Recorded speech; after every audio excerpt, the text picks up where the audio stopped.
আগে ঋণ টিন করে চলছি, এখন তো আল্লাহ রকম ঋণ টিন নাই। এখন আল্লাহ রকম দেশে স্বপ্নে ধারণা করা পারি নাই যে আমি বাড়ি ঘর দিতে পারবো, জমি নিতে পারবো।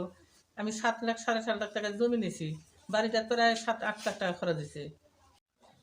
দর্শক আসসালামু আলাইকুম।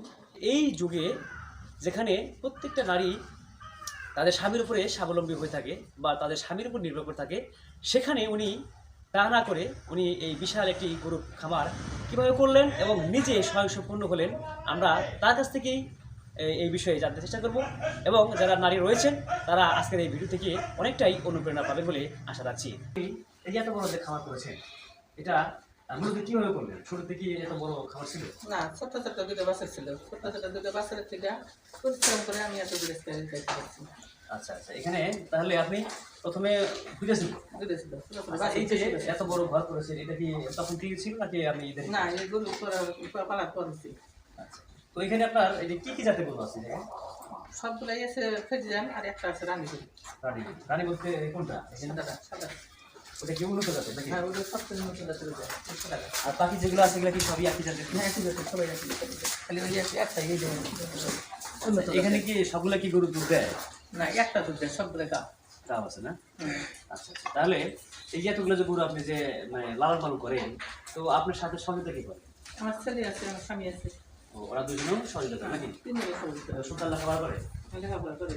আচ্ছা, তা এই যে গরু এখন খাচ্ছে যে এগুলো কি কি খাবার দিতে হয়? ঘাস, ফিট, খ্যার, ডাল, ফুল। আচ্ছা, তার মানে মিশ্র খাবার দিতে হ্যাঁ, হয় না? সব মিলে 20 কেজি পর্যন্ত করে। এখন কি এগুলো কি খেয়ে দিচ্ছে নাকি? এগুলো খ্যার কাটা, মিশিয়ে খ্যার বানানো। এগুলো গরু দেশি গরু চাইতে এটা কি বেশি খায় না সমান খায়? বেশি খায়, বেশি খায় না? বেশি খায়। আচ্ছা, তার মানে যে আপনি এই যে এত বড় একটা ফার্ম দিয়েছেন, এখানে দুধ পাচ্ছেন, আপনি বাছুর পাচ্ছেন, তাহলে এই যে একজন নারী হয়ে যে আপনি বিশাল একটি কর্মযজ্ঞ করতেছেন, একটা বড় খামার করেছেন, তো অন্যান্য নারী দেখা যায় সেখানে মানে নিজের কিন্তু অবহেলিত, তা আপনি প্রত্যন্ত গ্রাম অঞ্চলে এইভাবে একটা বিশাল খামার দিয়েছেন, তো অন্যান্য নারী যারা আছে এদের প্রতি আপনার কোনো বক্তব্য আছে কিনা? আছে, সবার সাহসের দরকার। সাহস হলে কিছু কোনো ব্যাপার না। আচ্ছা, মানে সৎ ইচ্ছা এবং সাহস হলে সকলেই এটা পারে নাকি? সাহসের দরকার, সাহস হলে কোনো ব্যাপার না। আর যে দর্শক যারা আসলে উনি যে বললেন এই যে নারী বেগম, যে আসলে প্রত্যেকের নারীকেই এরকম উদ্যোগ গ্রহণ করা সম্ভব যদি সে ইচ্ছা করে। কারণ এই সমাজে যে অনেক নারী আসলে স্বামী দ্বারা নির্যাতিত হয়, তারা স্বাবলম্বী হতে পারে না।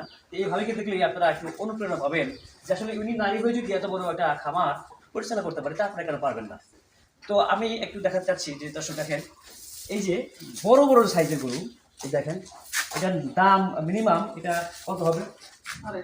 2.5 লাখ। দেখেন, তাহলে একটা গরু যদি 2.5 লাখ টাকা হয়, তাহলে এরকম 8টা গরু আছে। দর্শক একটু দেখান আপনি যে এই গরুগুলো তাহলে কত টাকা হতে পারে। তাহলে একজন নারী হয়ে এত বড় একটা প্রজেক্টে উনি হাত দিয়েছেন, তো তাহলে বিশাল একটা বিষয়। তো ভাবে আরেকটা বিষয়, এখানে যদি গোবরগুলো দেওয়া হয়, গোবর এইগুলা কি করে?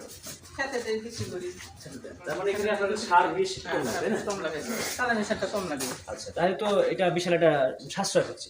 দর্শক আর একটু দেখাচ্ছি এখানে ইতিহাস।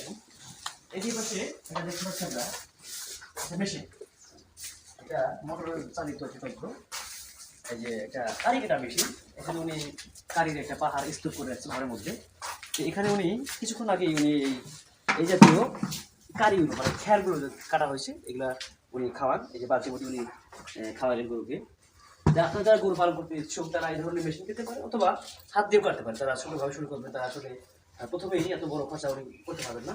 তো ভাবে যেহেতু স্বাবলম্বী হয়ে গেছে অলরেডি, তো ওনার জন্য সবই প্রযোজ্য। এই দেখেন, এখান থেকে বড় আমরা দেখাতে চাচ্ছি বড় একটা হলরুম আছে এখানে। আর উনি এই টাকা দিয়ে আমাদের একটু দিতে বললেন, যেখানে উনি থাকার জন্য ঘর করেছেন। এখানে তার রুম কাজ চালানো আছে, আমরা একটু দেখাই দর্শক। এখানে উনি এই কাজটা করতেছেন, এটা তার বাড়ি হবে। এখানে উনি প্লাস্টার করবেন, পাকা করবেন, মানে মোট কথায় উনি বেশ স্বাবলম্বী ধরা চলে। ওনার একটা ছেলে আছে, আর মেয়েগুলোকে তাকে উনি বিয়ে দিয়েছেন। তো সব দিক দিয়ে উনি একটা পারফেক্ট একটা জীবন ব্যবস্থা উনি গ্রহণ করছেন। তো আপনি এই যে আপনার ছেলে কিন্তু পড়াশোনা করাচ্ছেন না? হ্যাঁ, ক্লাস 10 ক্লাস 10 পড়তেছে। আর মেয়েগুলা বিয়ে দিয়েছেন? হ্যাঁ, 2 মেয়ে বিয়ে দিছি। তারা তো মোটামুটি ভালো আছে না? হ্যাঁ, আলহামদুলিল্লাহ সবাই। তার মানে আপনি এই গরু খামার করার পরেই আগের চাইতে আপনার জীবন ব্যবস্থা অনেক উন্নত হয়েছে। খুব উন্নত মানে চালায়, খুব উন্নত করে চালায়। আমরা আসলে আমাদের এই যে চ্যানেলের পক্ষ থেকে এবং পেজের পক্ষ থেকে আপনাকে শুভেচ্ছা জানাই এবং আশীর্বাদ দোয়া দুটি রইল। আপনি আরো উত্তরোত্তর আপনার এই গরু খামার অনেক বড় করেন এবং আমাদের দর্শকদের জন্য একটা অনুপ্রেরণা হয়ে থাকে, এই আশাবাদ ব্যক্ত করে আমরা এই পর্বতে বিদায় নিচ্ছি। বাকি নাই নাই। দর্শক আপনাদেরকে শুভেচ্ছা এবং অভিনন্দন, ধন্যবাদ।